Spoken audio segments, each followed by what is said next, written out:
ان الصفا والمروة من شعائر. السلام علیکم ورحمۃ اللہ وبرکاتہ. بسم اللہ الرحمن الرحیم.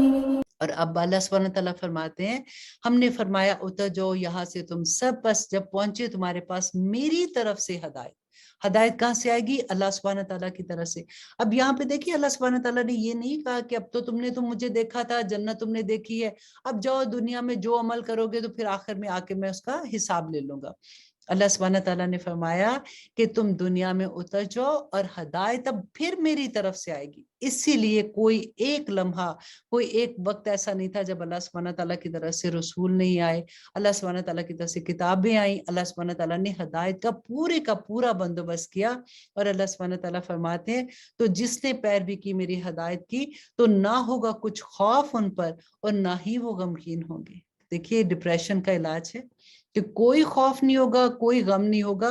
اور وہ لوگ جنہوں نے کفر کیا اور جھٹلایا ہماری آیات کو، اللہ کی آیات کو جھٹلانا کیسا ہے؟ آپ دیکھیں پورا قرآن آپ پڑھیں گے نا تو آپ کو یہ بات بار بار ملے گی کہ اللہ سبحانہ تعالیٰ فرماتے کہ جنہوں نے میری آیات کو جھٹلایا. تو آیات کو جھٹلانا کیا ہے؟ اللہ سبحانہ تعالیٰ کے احکامات نہ مانے، اللہ سبحانہ تعالیٰ کے احکامات پہ عمل نہ کیا. تو اللہ سبحانہ تعالیٰ فرماتے ہیں وہی لوگ اہل دوزخ ہے اور وہ اس میں ہمیشہ ہمیشہ رہیں گے. اے بنی اسرائیل یاد کرو میری نعمت کو جو عطا کی تھی میں نے تم کو، اور پورا کرو مجھ سے کیا ہوا عہد.